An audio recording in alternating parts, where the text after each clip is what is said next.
ವೆಂಕಟೇಶ್ ಅಂತ ಸರ್ ಯಾವ್ಯಾರಿಂದ ಬರ್ತಾ ಇದ್ದಾರೆ ಬಸವನಗುಡಿಯಿಂದ. ಸರ್ ನೆಕ್ಸ್ಟ್ ಎಲೆಕ್ಷನ್ ಬರ್ತಾ ಇದೆಯಲ್ಲ ಸರ್, ಯಾರು ಗೆಲ್ಬೇಕು ನಿಮ್ಮ ಪ್ರಕಾರ? ಮೋದಿ ಗೆಲ್ಬೇಕಾ ಇಲ್ಲದ್ರೆ ರಾಹುಲ್ ಗಾಂಧಿ ಗೆಲ್ಬೇಕಾ? ಮೋದಿನೇ ಗೆಲ್ಬೇಕು. ಏನಾದ್ರು ಪರ್ಟಿಕ್ಯುಲರ್ ರೀಸನ್ ಇದೆಯಾ ಮೋದಿ ಅವ್ರು ಗೆಲ್ಲಕ್ಕೆ? ಕೆಲಸ ಮಾಡೋರಲ್ವೇನ್ರಿ, ಕೆಲಸ ಮಾಡೋದು ತಾನೇ ಗೆಲ್ಬೇಕು.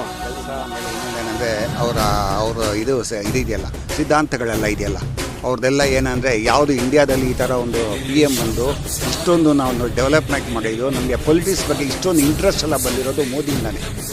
ಮೋದಿ ಇರೋಗಿಂದ ನಮಗೆ ಇಂಡಿಯಾದಲ್ಲಿ ಯಾವ ಪೊಲಿಟಿಕ್ಸು ಪಾರ್ಟಿಗಳಿಗೆ ಇರಲಿಲ್ಲ. ಇವಾಗ ಏನಾಗಿದೆ, ಪ್ರತಿಯೊಂದು ವೋಟ್ ಹಾಕಬೇಕು, ಬಿಡಬೇಕು ದೇಶ ಹಾಗೆ ಹೀಗೆ ಅಂತ ಅಭಿಮಾನ ಬಂದಿರೋದು ನಮ್ಮ ಮೋದಿಯಿಂದಾನೆ. 100 ವರ್ಷದಿಂದ ಫೈಟ್ ಮಾಡ್ತಾ ಇದ್ರು ರಾಮ ಮಂದಿರಗೋಸ್ಕರ, ಮೋದಿ ಅವರು ಬಂದ ಮೇಲೆ ಬಂದಿದ್ದು ಏನು ಹೇಳಕ್ಕೆ ಇಷ್ಟಪಡ್ತೀರಾ? ಇಲ್ಲ, ನಿಜವಾಗ್ಲೂ ಇದೆಲ್ಲ ಏನಂದರೆ ಆಗಬೇಕಾದ ಕಾರ್ಯಗಳು ಜಮ್ಮು ಕಾಶ್ಮೀರದಲ್ಲಿ ತೆಗೆದುಕೊಳ್ಳಿ, ಟಿ ವಿನಲ್ಲಿ ಹಾಸ್ಟೆಲ್ ಏನು ರೋಡ್ಸ್ಗಳೆಲ್ಲ ಪೇಪರ್ಸ್ ಎಲ್ಲ ಮಾಡಿದ್ದಾನೆ. ಆಲ್ ಓವರ್ ಇಂಡಿಯಾದಲ್ಲಿ ಇನ್ನೇನು ಹೇಳ್ತಿದ್ದಾರೆ, ಇನ್ನು ಏರ್ಪೋರ್ಟ್ಸ್ ಎಲ್ಲ ನೆಕ್ಸ್ಟ್ 5 ವರ್ಷದಲ್ಲಿ ಮಾಡ್ತೀನಿ, UCV ತರ್ತಾ ಇದ್ದಾರೆ. ಕೆಲಸಗಳಂತ ಹೇಳಿದ್ರೆ ನಾವು ಕೇಳದೆ ಕಂಡು ಅರಿದೆ ಅಂತ ಒಂದು PM ಅನ್ನು ನಾವು ನೋಡಿಲ್ಲ. ಆಮೇಲೆ ಇನ್ನೊಂದೇನೆಂದರೆ ಯಾವುದೋ ಒಂದು PM ನೋಡಿಲ್ಲ. ಆಮೇಲೆ ಇನ್ನೊಂದು ಇಲ್ಲಿ ಇಷ್ಟೊಂದು ನಮಗೆ ದೇಶಭಕ್ತಿ ಬರ್ತಾ ಇರೋದು ಕಾರಣಗಳೇನೆಂದರೆ, ದೇಶಭಕ್ತಿ ನಾವು ವೋಟ್ ಹಾಕಬೇಕು, ನಾವು ಎನ್ಕರೇಜ್ ಮಾಡಬೇಕು ಅಂತ ಬರ್ತಾ ಇರೋದೆಲ್ಲ ಕಾರಣ ಯಾರು ಅಂತ ಹೇಳಿದ್ರೆ ನಮ್ಮ ಮೋದಿ. ಹಾಗೆ ಅದೇ ಸರ್, ಸ್ಟೇಟಲ್ಲಿ ಇವಾಗ ಕಾಂಗ್ರೆಸ್ ಬಂದಿದೆ, BJP ಪಕ್ಷದವ್ರು ಯಾವ್ದಷ್ಟು ಸ್ಟ್ರಾಂಗ್ ಇಲ್ಲ, ಏನು ಹೇಳ್ತೀರಾ? ಇಲ್ಲ, ಏನು ಮಾಡೋಕ್ಕಾಗೋದಿಲ್ಲ. ಯಾಕೆಂದರೆ ಇವಾಗ ಹಂಗೆ ನೋಡ್ಲಿಕ್ಕೆ ಹೋದರೆ, ಮಾತಾಡೋಕ್ಕೆ ಹೋದರೆ BJPನಲ್ಲಿ ಇರೋದೇ ಒಂದೇ ವ್ಯಕ್ತಿ ಯಾವುದಂತ ಅವ್ರು ನೋಡಿನೇ ನಾವೆಲ್ಲ ವೋಟ್ ಕೊಟ್ಟಿರೋದು ಮಾಡಿರೋದು. ಇಲ್ಲಿ ಏನಾಗಿದೆ ಅಂದರೆ ಸ್ಟೇಟ್ಸಲ್ಲಿ ನಾವು ಆ್ಯಕ್ಚುಲಾಗಿ ಹೇಳಬೇಕಾದ್ರೆ ಬಸವರಾಜ ಬೊಮ್ಮಾಯಿನೇ ನನಗೆ ಗೊತ್ತಿತ್ತು, ಅವರ ಫಾದರಿನ ನೋಡಿದ್ವಿ, ಕೆಪಾಸಿಟಿ ಇಲ್ಲ ಅಂತ. ಏನು ಮಾಡೋಕ್ಕೆ ಅನ್ಫಾರ್ಚುನೇಟ್ಲಿ ಅವರೆಲ್ಲ ಕಾಂಗ್ರೆಸ್ ಅವರೊಂದು ಸ್ಕೀಮ್ಸ್ ಎಲ್ಲ ಮಾಡಿರೋದ್ರಿಂದ ಭಾಳ ಕಡೆ ಅದು ಏಟ್ ಬಿದ್ದು ಸ್ಕೀಮಿಂದ ಜನ ಹೋದರು. ಆ ಸ್ಕೀಮಿಂದ ಕೆಲವು ಸರ್ ಓವರ್ ಆಲ್ ಏನು ಡೆವಲಪ್ಮೆಂಟ್ ಆಗಿದೆ ಸರ್ ಮೋದಿ ಬಂದಮೇಲೆ ಕಾಂಗ್ರೆಸ್ ಗೌರ್ಮೆಂಟ್ಗೂ BJP ಗೌರ್ಮೆಂಟ್ಗೆ? ನೋಡಿ, ಇವಾಗ ನಾನು ಜಮ್ಮು ಕಾಶ್ಮೀರದ ಇಟ್ಕೊಳ್ಳಿ 370 ಆಯಿತು.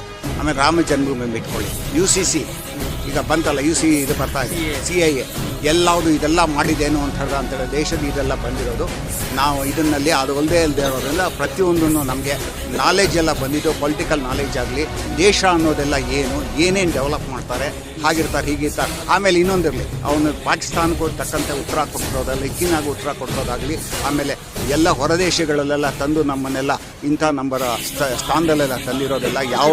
ಇನ್ನೊಂದು, ನಮ್ಮ ದೇಶದಲ್ಲಿ ಯೂತೇ ಜಾಸ್ತಿ ಇರೋದು, ಆದರೆ ಅವರು ವೋಟಿಂಗ್ ಅಷ್ಟೊಂದು ಇಂಟ್ರೆಸ್ಟ್ ತೋರಿಸ್ತಾ ಇಲ್ಲ. ಪೊಲಿಟಿಕ್ಸ್ ಬಗ್ಗೆ ಇಂಟ್ರೆಸ್ಟ್ ಇಲ್ಲ ಅವ್ರಿಗೆ. ಇವಾಗ ನಾ ಪೇಪರ್ ಓದೋದು ಫಸ್ಟ್ ಪಾಯಿಂಟ್ ಏನಂದರೆ, ಪೇಪರೇ ಓದೋದಿಲ್ಲ.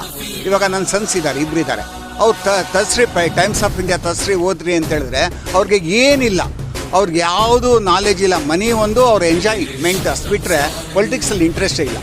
ಸರ್ ಯೂತ್ಗೊಂದು ಮೆಸೇಜ್ ಕೊಡಿ ಅಂದರೆ ಏನು ಕೊಡ್ತೀರಾ? ವೋಟ್ ಹಾಕ್ಲೇಬೇಕು, ಇಂಪಾರ್ಟೆನ್ಸ್ ಏನು? ದೇಶದ್ದು ನಾನು ಹೇಳೋದಾರೆ ಯೂತ್ಗೆ ಮೆಸೇಜ್ ಕೊಡೋದಾರೆ, ಯೂತ್ಗೆಲ್ಲ ಮೆಸೇಜ್ ಕೊಡೋದಾರೆ, ಯಂಗೆಸ್ಟಲ್ಲಿ ಮೆಸೇಜ್ ಕೊಡೋದಾರೆ. ದೇಶದ ಬಗ್ಗೆ ನೀವು ನೋಡಬೇಕೇನೋ, ಅದು ಬಿಟ್ಕೊ ಬರೀ ಇದನ್ನೇ ನೋಡಬೇಡಿ.